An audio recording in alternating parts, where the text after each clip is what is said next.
Hello, buddy. This is the Beef and the Deuce podcast. I am the Deuce. Check us out on X, Twitter.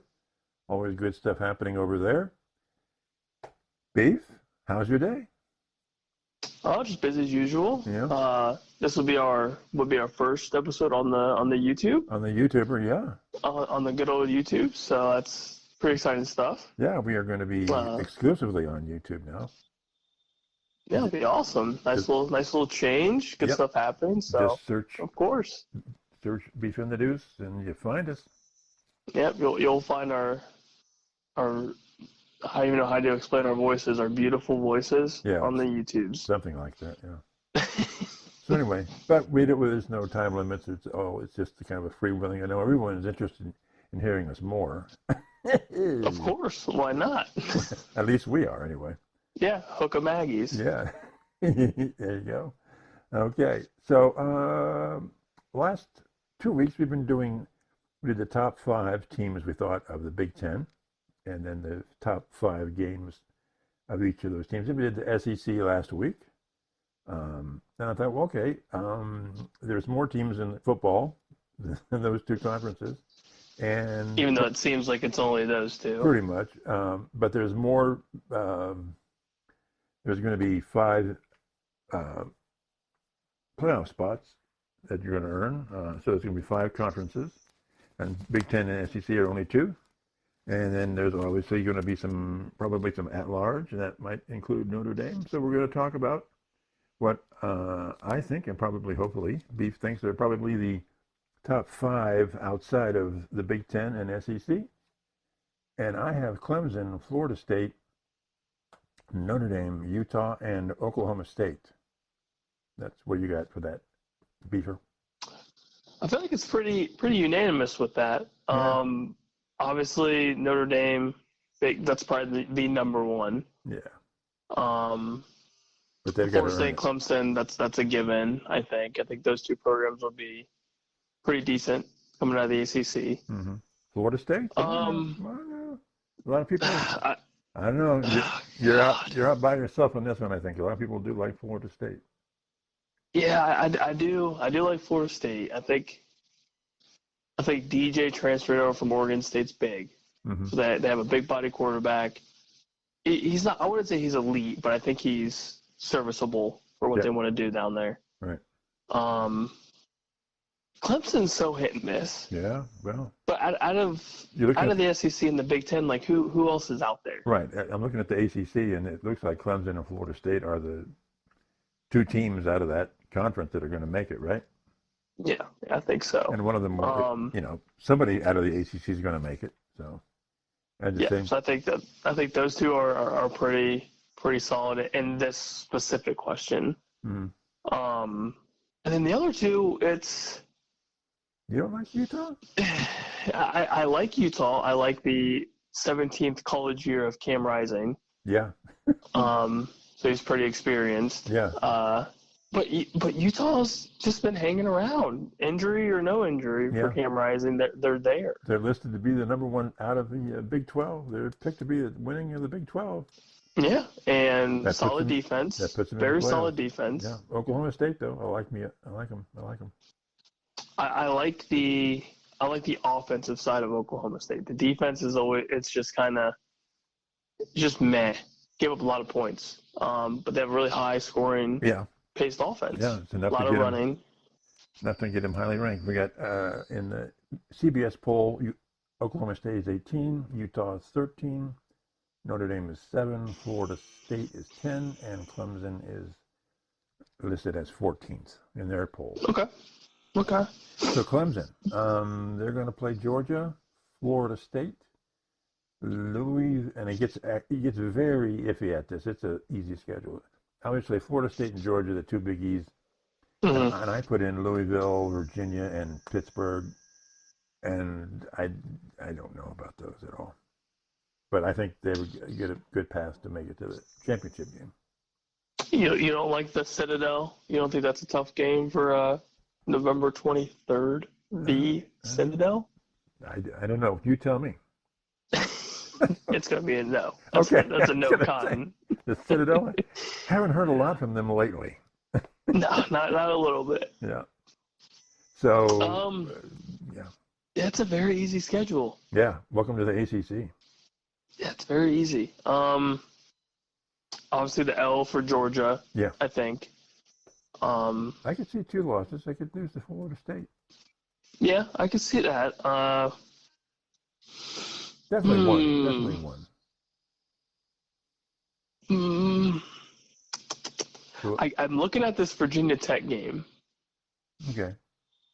And it's Virginia Tech in that atmosphere for a home game for them, away game for anybody else. It's pretty intense, pretty nuts. Okay. You pulling the upset here on it? Because initially I look at it and I see one loss for sure. Mm-hmm. I think they can beat Florida State. They can, but are they?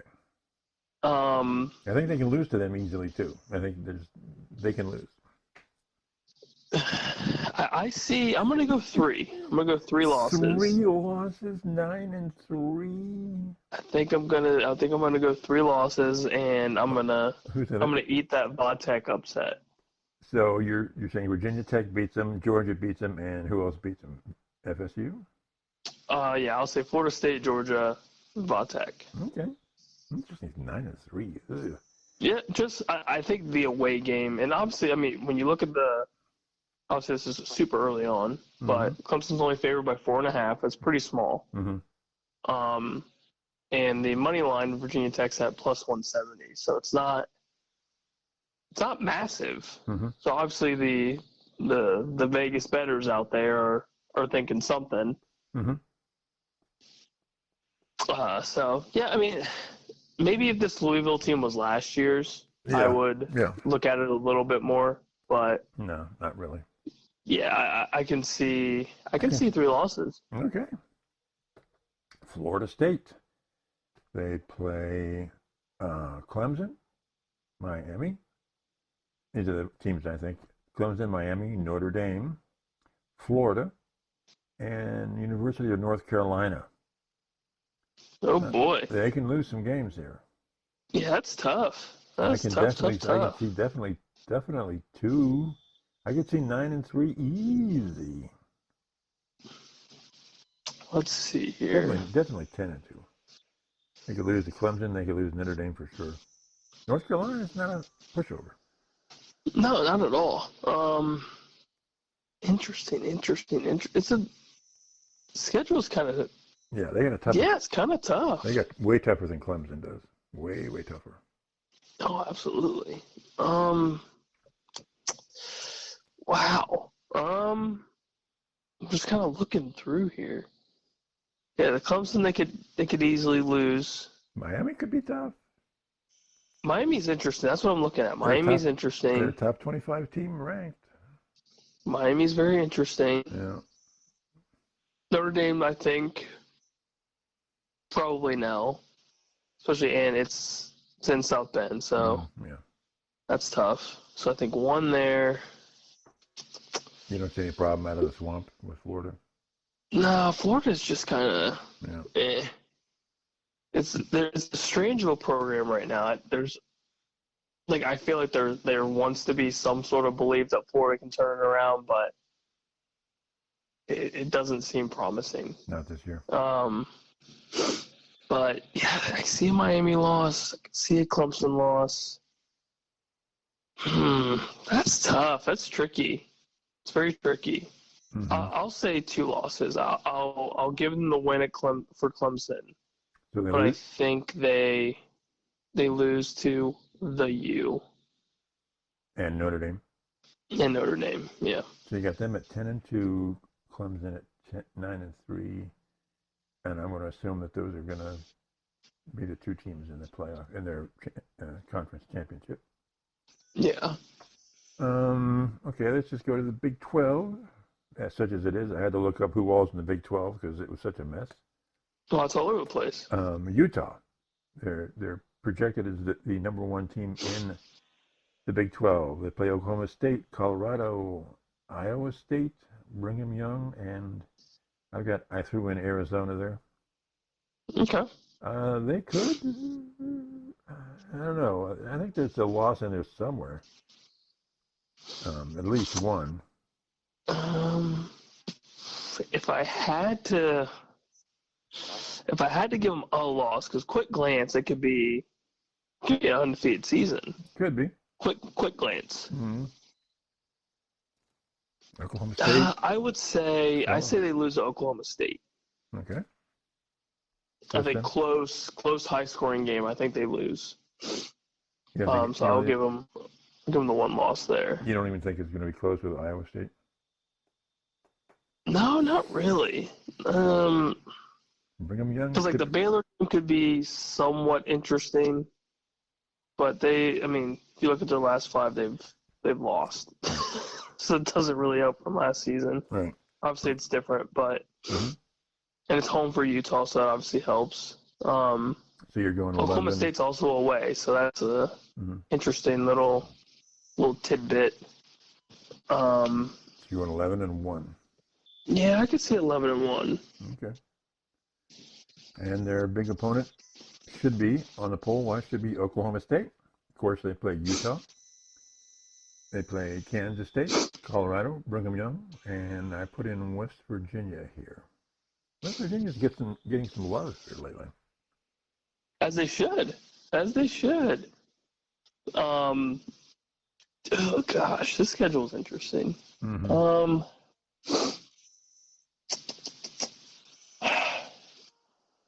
I don't want to say undefeated because I don't think they could. That doesn't make sense if they're 11. Yeah, I think Utah beats them. Okay. K-State. Kansas State I'm looking at. Yeah. Kansas State I'm looking at just a little bit here. I could see that. Oh, boy. Do I give TCU a little bit of love? I thought about them, but ever since they had that last season that they had, they've been nothing. I just feel like there's more than one loss here. That's my gut feeling, but I don't know who it would be. You don't think it's going to be K-State? No, I could see maybe a big shootout with Texas Tech. Okay, not West Virginia? Don't think West Virginia? No, I don't think so. Okay. I don't think so. Maybe if it was away. Oh boy, this is tough. I'm going Utah and K-State, but that's just me. Oh, jeez. I keep looking at Colorado just to piss you off, but I don't think I can do it. I don't think so. I don't think so. I'm gonna say 2 losses and stick with. I'm gonna go Kansas State, and I'm gonna go Texas Tech. But I say they beat Utah. Okay. Okay, so Utah loses to Oklahoma State, and that's their only loss. So you have them beating Utah. You have them beating Utah, really? Okay. So I get a little spicy here, and it's a little home field advantage. So it's K-State. Big game. K-State and who?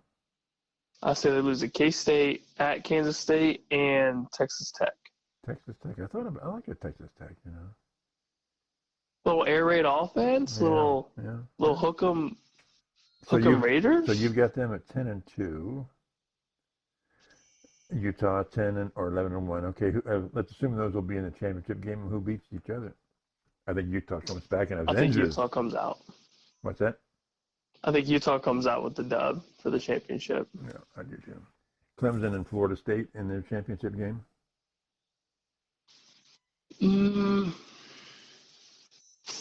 I feel like it's kind of hard to go against Dabo. Even though he hates the portal, he hates NIL, he hates everything. And you've got him at 9-3? I could see something a little crazy, but I kind of like, as much as I don't like Dabo. Mm-hmm. Can't imagine why. Yeah. I think, overall, just better players, better recruits. and Clemson's kind of known for a little bit of a defense. I don't know if Florida State's got that defense to stop much. I mean, they obviously have the offensive firepower, but defense is a little iffy, I think. Okay. Alrighty. So then you're going Clemson beats Florida State. You got Utah in and Clemson in. All right? Yep. All right. Notre Dame. This is an easy schedule they've got. Texas A&M. I don't know if Louisville's any good, but you got Texas A&M, Florida State, USC, and then it gets like, I don't know, Georgia Tech, Louisville. I don't know. It's easy. Just throw it in there. Whoever, just put somebody in there. Yeah, I mean, I wouldn't say Texas A&M's that's definitely their toughest game. Short of probably USC? Of the season. Tougher than USC? I think so. I mean, especially that's your opening game for the season, and you go to Aggie land. Yeah. Okay. Which is never easy. Yeah. That's tough. And those are your guys. So you're going undefeated. You're going 12-0. I wouldn't say 12-0. But you don't really think USC's that much of a contest. No, not really. Then who else is? If it's not Texas A&M and it's not USC. I think Texas A&M could do it. Do you think they'll lose to Texas A&M? Okay. I think I could see opening season 0-1. Whew. That's a tough start to the season. Is going to the Aggie land. Yeah. That's brutal. And then outside of that,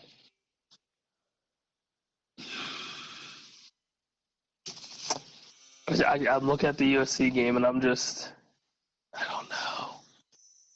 That's tough. It's at USC with maybe a new defense that Lincoln Riley has found. Maybe. I'm gonna go 2 losses. I say they lose to USC and they lose to A&M. Okay. They'll still be in the playoffs. Yeah, I think they'll be fine. All right. Here's a question. Looking at not Notre Dame right now, taking the other 4 teams, two of them are automatic because they'll be the conference champion. Now let's say we have Florida State and Oklahoma State on the outside. If you had the top 4 of the Big Ten, would any of these 2 teams get in as a bid team other than the top 4 of the Big Ten? In other words, are they going to bump anybody out of the top 4 of the Big Ten out of the playoffs? I don't think so. Yeah. No, because you're assuming the Big 4, right, or top 4 for the Big Ten's Oregon, Buckeyes, Penn State, Michigan or Iowa. Michigan or Iowa or somebody, yeah. And we can do the same thing about SEC. Yeah, because then you'd have Georgia, Texas, Bama, Missouri, or Ole Miss. Yeah, or somebody. Yeah, I just don't see and then that. More than likely they're going to have 1 or 2 losses at worst. Right. I don't see it. I don't see Oklahoma State or Florida State bumping any out of the Big Ten or the SEC. No, especially with them playing in the Big 12. Yeah. Big Ten makes money, and I think that overall is it's schedule. Yeah. So easy. Schedules are tougher, and obviously the business influence money-wise, and overall just better football games probably. Matchups and all that stuff that benefits the Big Ten teams, and obviously it benefits the SEC teams too. As unfair as that sounds, that's I'm sure reality. Part of it. So we're still looking at 4 from the Big Ten, 4 from the SEC, Utah and Clemson as conference champions, and then we'll have one group of 5 champion, whoever that is, and then the last spot would probably be at large Notre Dame. Yep, I think so. And that's 12, right? Yep. Math was hard, but we did it. We got it. We got it. So who's your top four in the Big Ten then? End of the season. Top four. End of season. It would be Buckeyes 1, Ducks 2. I like Penn State at 3. And I think Iowa 4 because Michigan's schedule is tough. Yeah. And I would say Hawkeyes 4, Michigan 5. Yep. And then US or SEC?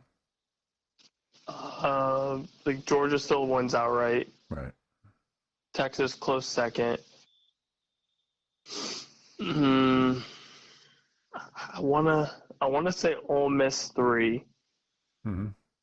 And I'll go Bama 4. Missouri's on the outside. Yep, I think Bama can do it. Okay. I think Jalen Milroe is a difference maker for him. And then, like we were saying, I want to say last week, one of the episodes last week, it's not like they lost everybody. It's not like Bama just completely lost both sides of the team. Mm-hmm. Just because it's a new coach doesn't mean the culture is going to be a complete 180. Bama's still a winning culture. And, I mean, the board did just play in the national championship, so that shows something. Yeah. He's not just some bum off the street. Yeah. Yep. So can't cut off too much credit, but at the same time, it isn't Nick Saban. So I think the pressure's on for him, and that could either crush him or it could better the entire program and himself as a coach. So you're going to hate me for this, but if Michigan beats Texas early on, does this change anything? Yeah, the Michigan would go to 4. Because I think they would only have 2 losses after that if they do pull that upset. Yeah. Yeah, you got to give it to Michigan. That still would be so crazy. And it could happen. It absolutely could happen. Yep. Especially if you don't know which Quinn Ewers you're going to get. Right. And if Michigan does come out and says F you to all the doubters. And I think everyone's doubting this team. I don't think they expect anything like what they were last year, which, I mean, you shouldn't. They're still rated top 10. Yep. And as they should. They shouldn't have too much. I mean, Harbaugh being gone is big. J.J. McCarthy, as much as we despise him, he's gone. Right. But they still have a hell of a running back. They do. They had a good defense. The defense is solid, and you still have your offensive coordinator, now head coach. Yep. So your offensive plan isn't going to change much. Yep. And if Iowa proves anything, you can win a lot of games with defense. Yep. Yeah, and just running the hell out of the football.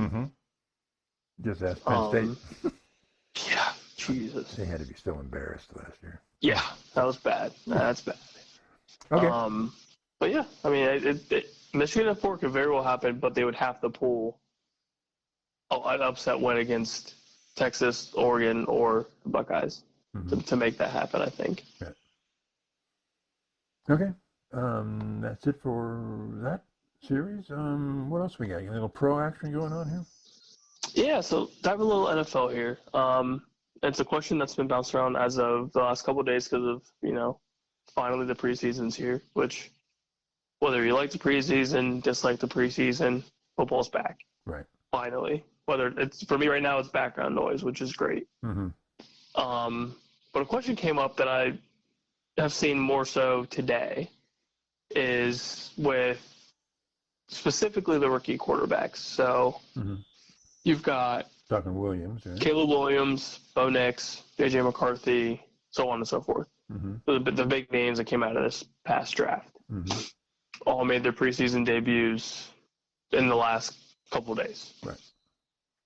And the question I keep seeing is how much do you critique these rookie quarterbacks in a preseason game? Well, I think with now, go ahead. I just think it's I don't have an answer for it, which is why I'm asking you, because I'm indifferent. I'm not really sure what's. Well, Williams is being paid so much money; he's going to be the starter. Yes.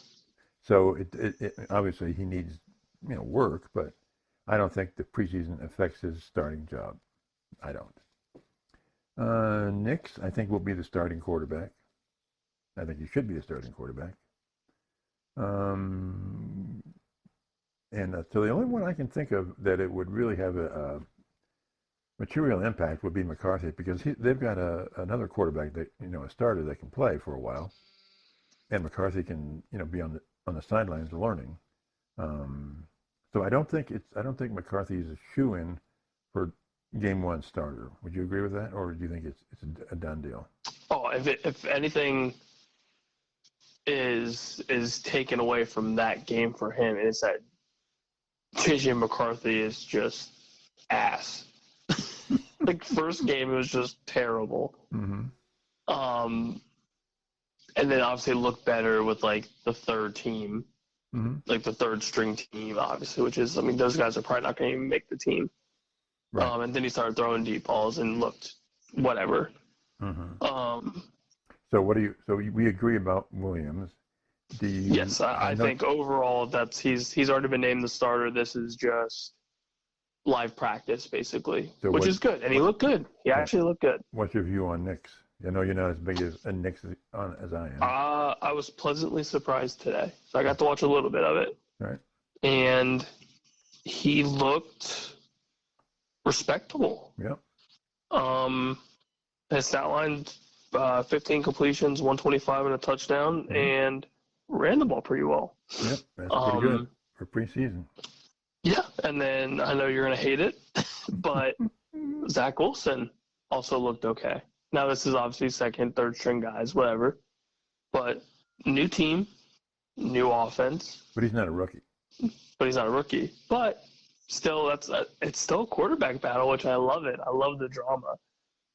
But I think Bo Nix turned some heads, which I think at the end of the day, I agree that he should be the starter, because Denver's not going anywhere. Right. There's no chance in hell they even break 500 at this point.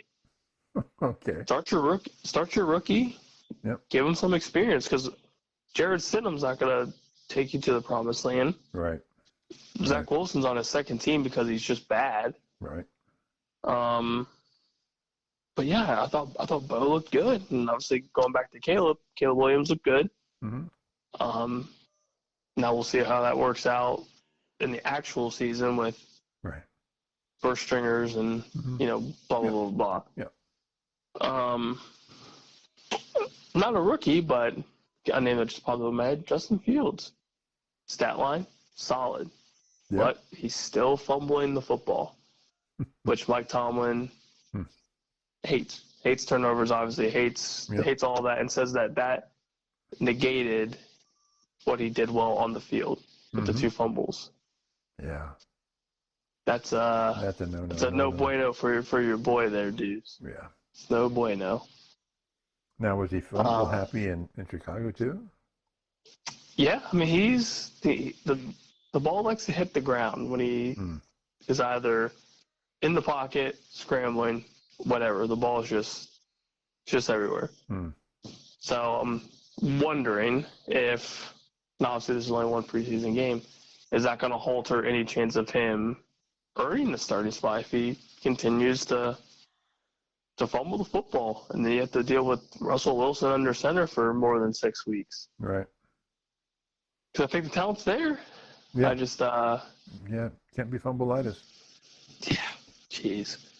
But other than that, yeah, I guess my big question is, if you're not given the starting job already, like Caleb Williams has, is the preseason that important overall for, like you said, like a JJ, like a Bo Nix, like a Drake May, for example, who's now battling with Joe Milton from Tennessee? Right.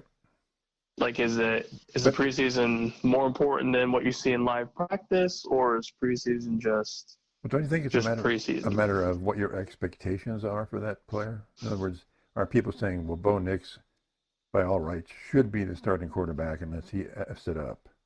Maybe not. I don't know. Not really. But I think he gets some grace in there. I think he's not Williams. Williams is like the starter. Yeah, he's the guy. He is Chicago right now. So obviously, I think it's more important for Nix to to prove it. But I think he will. But whether he's game one starter or not. See, is that the thing? Does Nix and McCarthy have to be game one starters?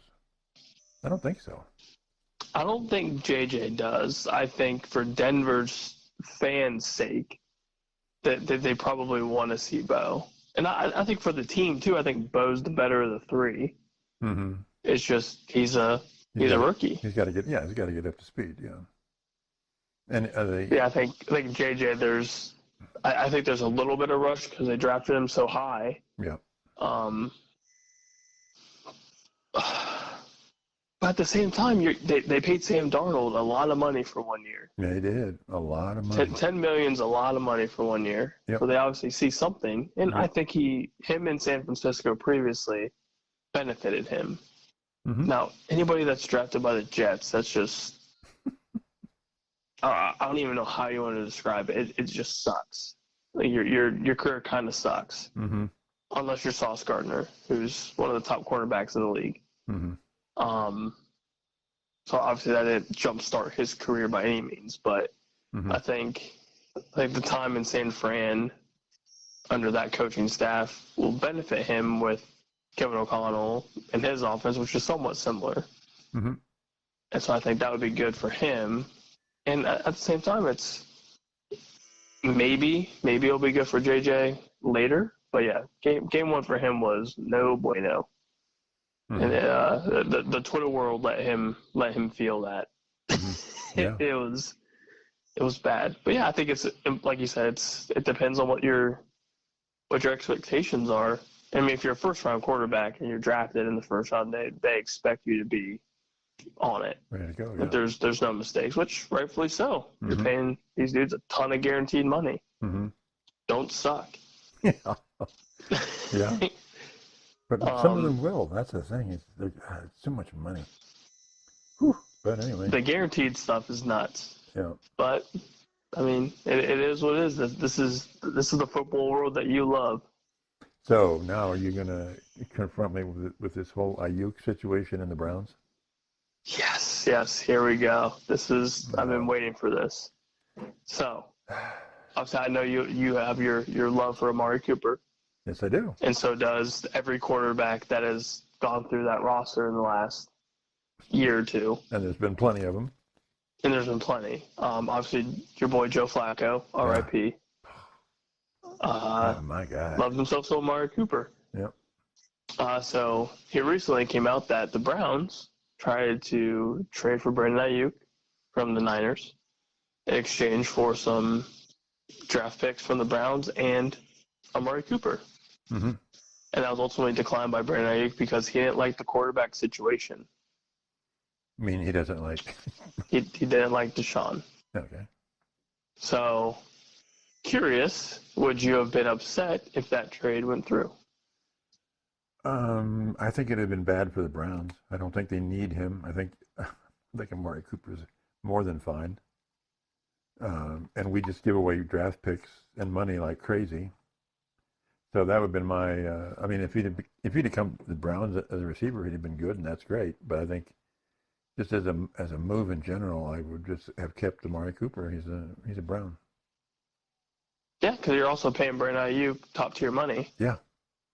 And he already declined like a $30+ million a year contract over 4 years from the Patriots. Yep. So he's obviously looking for a specific amount of money, which rightfully so. Like if people are going to pay you that money, fine, take it. But I think for the Browns' sake, why? I get Amari's older. Yeah. But why? Yeah, it doesn't, And giving away all these, we don't have any damn draft picks anymore. It's just, anyway. I feel like you don't have draft picks for the next 5 years. Yeah. So why do you think he doesn't like Watson? It's just his style of quarterback? I don't know. I know the reason with the Patriots issue with him declining that trade was, I mean, you got rookie quarterbacks left and right, and yeah, I wouldn't do that. Yeah. But for the Browns, I don't know, because I feel like with Stefanski as head coach, OC, like he's going to get you the ball. Yeah. Just as what he's done with Amari Cooper and what he's done with, everybody on the offensive side of the ball. He has these plays that play to your strengths. Amari Cooper's one of the best route runners in the NFL. And obviously that showed for, what Amari Cooper did last season. Had a 250-plus yard receiving game. Yeah. That was also with Joey Flacco. RIP again. But Stefanski's shown to have a pretty high-paced offense and an offense that can put up some serious points. If you're Brandon Ayuk, why wouldn't you want that? Yeah. Is it because you don't believe in Deshaun Watson, which I don't blame him. I don't blame him either. So maybe that's the issue. Maybe if Joe Flacco was still there, maybe he would have gone.